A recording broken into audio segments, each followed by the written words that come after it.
King Arthur, Prologue, and Chapter 1. This is on page 421 of your textbook. Brutus, great-grandson of Aeneas, leads a group of Trojan exiles to establish a second Troy on an island north of Gaul, France. He names the island Britain after himself. At the conclusion of the Trojan War, Aeneas fled from his flaming city with his father, his son Ascanius, and some of his people. His destiny led him by ship to Italy, where he established a new nation. After the death of Aeneas, Ascanius became king. He founded the town of Alba on the Tiber River and became the father of Silvius. Silvius, in turn, became the father of Brutus. Seers prophesied that Brutus would cause the death of both of his parents, would therefore be banished from Italy, and would wander homeless through many lands, until finally he would settle in Britain, where he would become highly honored. The prophecy proved correct. Brutus's mother died during his birth. When he was 15, he killed his father in a hunting accident, and his relatives banished him from Italian soil. He first sought refuge in Greece, among people who were descendants of Priam, king of the Trojans.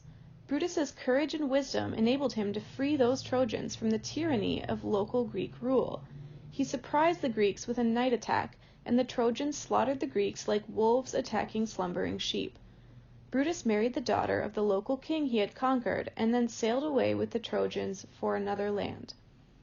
They came to an island that had been deserted for many years.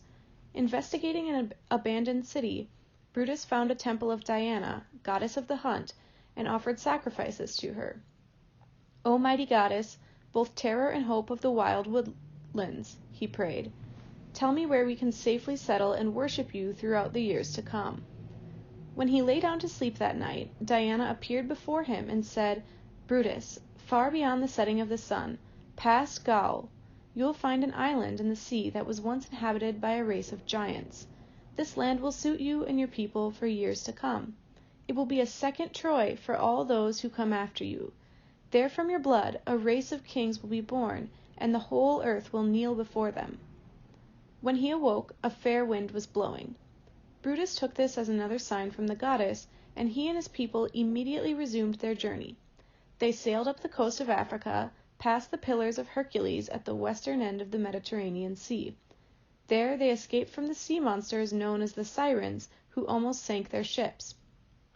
Brutus and his companions then came upon another group of Trojan exiles. The two groups decided to join together and share a common future. The Trojans, who were now formidable, fought their way through Gaul, acquiring wealth.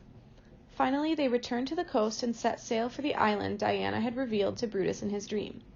When the Trojans landed, they found that the island was uninhabited except for a few giants whom they killed. They saw that they would thrive here, for the soil was fertile, wild animals lived in the forests, and numerous fish swam in the many rivers.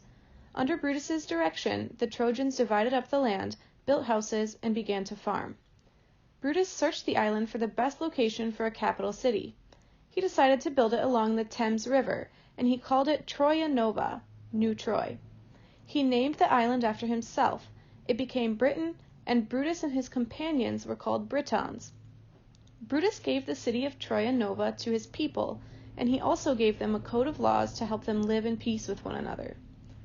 However, many years of civil wars and invasions followed Brutus's death, including the conquest of Britain by the Romans. After the Romans were called back to defend Rome in about AD 400, the Britons had to depend upon their own meager resources for defense against barbarians. Seeking more land, the Teutonic tribes had already moved into Gaul, leaving the Britons isolated on their island. Early in the 5th century, the Saxons, along with the Angles and the Jutes, invaded and conquered Britain. King Constantine was the first king of Britain who was able to defeat them.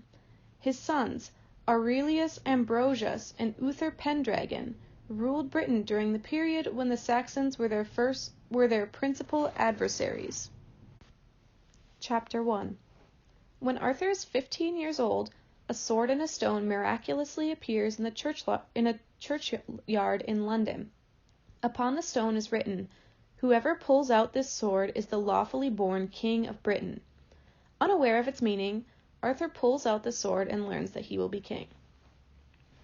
With the death of Uther Pendragon, the kingdom of Britain fell into a period of great danger, both from without and within. Every noble Briton who had the support of an army of loyal followers wished to become the next king. Meanwhile, other nations wished to invade Britain and establish settlements upon its rich soil. Unless a leader could emerge who was strong enough to unite the independent dukes and rally them to defend their land, Britain was certain to be consumed, bite, by foreigners. The great enchanter Merlin recognized this danger. He advised the Archbishop of Canterbury to summon all the nobles to London at Christmas time, when the rightful king of Britain would be revealed to the world. From all parts of the British Isles, nobles and their loyal supporters crowded into the city of London. They all attended the first Mass. When they left the cathedral, they were amazed to see that a huge, square, marble stone had miraculously appeared in the churchyard. An iron anvil protruded from this stone, and plunged into the anvil was a beautiful, unsheathed sword. When the nobles excitedly gathered around the sword, they found written in gold letters, "Whoever pulls out this sword from this stone and anvil is the lawfully born King of all Britain." Many proud knights immediately tried to remove the sword, but none could budge it, so securely lodged was it within the stone and anvil. "The rightful King of Britain is apparently not with us," announced the Archbishop, "but be assured that God will make him known to us at the proper time. Let us gather here on New Year's Day, and let all the knights of the kingdom mount their horses and participate in a tournament to reveal their skill with the sword and the spear. Afterwards, whoever wishes may try to withdraw the sword from this stone and anvil." The Archbishop commanded that a tent be placed over the marble block containing the sword. He ordered 10 of the most honorable knights to keep a constant watch over the sword, 5 throughout each day and 5 throughout each night. On New Year's Day, Sir Ector, accompanied by his son, Sir Kay, and his foster son, Arthur, prepared to participate in the tournament. Kay had recently become a knight, and Arthur, being only 15 years old, was his squire. Arthur watched with admiration as Sir Kay fought courageously and skillfully in the tournament. Suddenly, however, a strong stroke by another knight shattered his sword. "Do me a favor, Arthur," he cried. "Ride back to the tent and bring me another sword. Hurry, for I do not want to lose my place in the contests." Although Arthur searched everywhere in the tent, he could not find another sword. He said to himself, "I know. I will ride into the churchyard and take the sword that is lodged in that stone. Kay will just have to manage with that one." When he arrived, the churchyard was deserted, for even those who were supposed to be guarding the sword and the stone had gone off to participate in the tournament. Arthur dismounted, walked up to the stone, grasped the hilt of the sword in his right hand, and easily withdrew it from the anvil. Thinking little of his accomplishment, Arthur returned to his brother, handed him the sword, and said, "I could not find a sword back at the tent. Use this one." Sir Kay immediately recognized the sword as the one that had miraculously appeared in the churchyard. Since he was older and stronger than Arthur, he assumed that he could certainly do whatever his younger brother could do. He said to Arthur, "Tell no one that you found this sword, and I promise that you will become very rich. Now let us ride over to Father." "Father," Kay exclaimed to Sir Ector, "look, I have drawn this sword from the stone. Therefore I must be the lawful King of Britain." Ector replied, "That may be, Kay, but be certain that your words are more than an empty boast. Let us return to the churchyard. If you are telling the truth, you are indeed the rightful king of this land. But first you will have to prove it by thrusting this sword back into the stone and drawing it free again. If you could do it once, then surely you can do it again. If you cannot, then you will shame yourself before every nobleman in London, for they too will demand proof of your right to kingship." Back at the churchyard, Sir Kay replaced the sword, but no matter how hard he tried, he could not pull it out again. In the cathedral, Sir Ector commanded Kay, "Place your hand upon this holy Bible, and swear that you will tell me truthfully how you came to possess this sword." "Sir, the truth is that Arthur brought it to me," Kay replied humbly. "Yes," Ector responded, "that I can believe. Now, Arthur, how did you acquire this sword?" Arthur explained. "During one of the contests, Kay's sword broke, so he asked me to get him another one from the tent.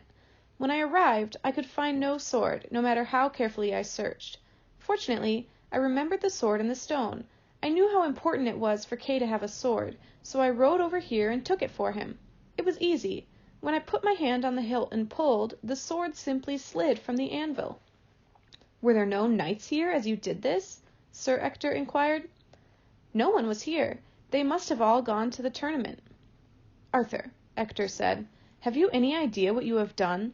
You are telling me that you are the rightful king of Britain." "Why do you say such a thing?" Arthur asked. "It does not make any sense, and it cannot be true."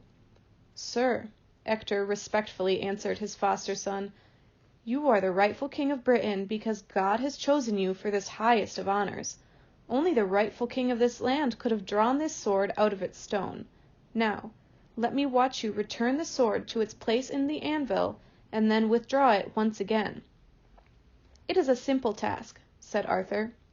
He replaced the sword in the stone, drew it out, and returned it.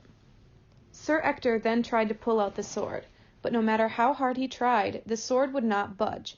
It stuck fast in its marble block. "Now, you try it again," Ector commanded Kay. Sir Kay tried with all his might to pull out the sword, but he could not budge it either. When Arthur easily withdrew the sword once again, Sir Ector and Sir Kay immediately knelt before him. "Oh no," Arthur cried. "Dear father and brother, you have no reason to kneel before me. I am no king of Britain. I am your son," he said to Ector. "And I am your brother," he said to Kay. "No, Arthur, I am not your father. In fact, I am not related to you at all. When you were just an infant, the great enchanter Merlin arrived at our home one night bearing you in his arms.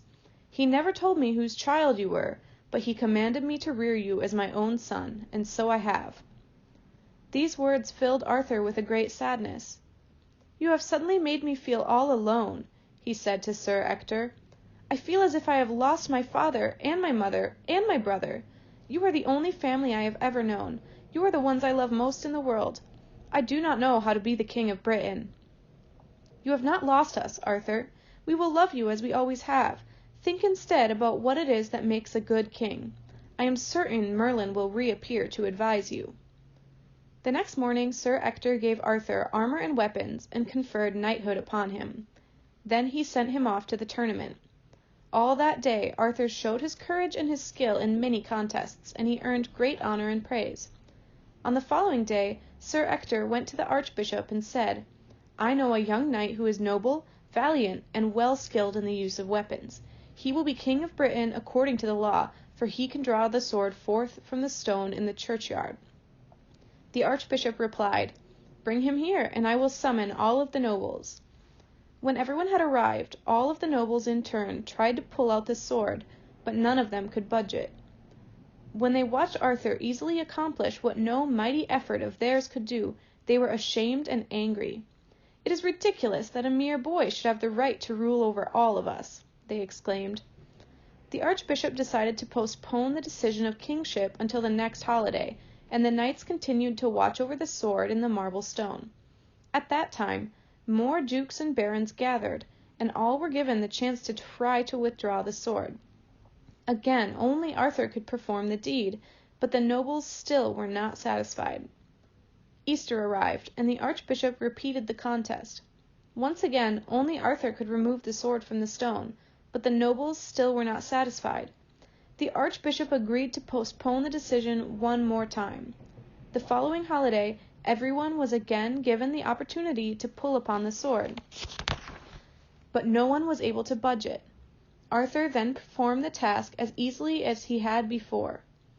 This time, when Arthur held the sword in his hand, both the common folk and the nobles knelt at his feet and exclaimed, "We will have Arthur as our king, for it is God's will that he rules us." And, many added, "We will kill anyone who tries to prevent Arthur's reign." Arthur then knelt before the archbishop. Holding one end of the sword in each hand, he raised his arms and offered the sword upon the altar. He took the oath of kingship, promising to be true to both the common people and the nobility, and swearing to reign justly all the days of his life. Then he listened to the complaints of his subjects and restored property to those from whom it had unjustly been taken. As the people left the cathedral, they passed the place where the stone had been and noticed that it was no longer there. It had disappeared as miraculously as it had appeared. Shortly thereafter, Arthur held a great feast in the city of Caerleon, in Wales. The dukes of northern Britain, Scotland, Ireland, and Wales, accompanied by their attendant knights, were present, but they would accept no gifts of friendship from the new king. Instead, they told Arthur's messengers, "We will accept no gifts from a beardless boy. We will give him appropriate gifts of our own choosing, our swords plunged into his heart. It is shameful to see such a noble land as this ruled by an ordinary boy." Arthur's barons advised their king that his life was truly in danger. He chose 500 soldiers and retreated to a strong, well-provisioned castle to which the hostile nobles promptly laid siege. Arthur and his men had been imprisoned there for 2 weeks when Merlin arrived in Caerleon. The nobles greeted Merlin warmly and asked him, "Why has that boy been made king of Britain?" "Sirs," Merlin replied, "his blood is more noble than your own. Arthur is King Uther Pendragon's son, born in wedlock to Igraine, the Duke of Cornwall's wife." "Then Arthur is a bastard!" they all exclaimed. "Not so," Merlin replied. "Arthur was conceived more than 3 hours after the Duke of Cornwall died, and King Uther married Igraine soon thereafter. This is ample proof that Arthur is not a bastard. Indeed, Arthur will long be king of Britain, and he will rule many other countries as well." Not all of the nobles took Merlin's words seriously. Some laughed derisively, and others called him a witch. However, they did agree to let Arthur come out and speak with them. Merlin entered the castle and said to Arthur, "Many nobles have gathered outside and would speak with you.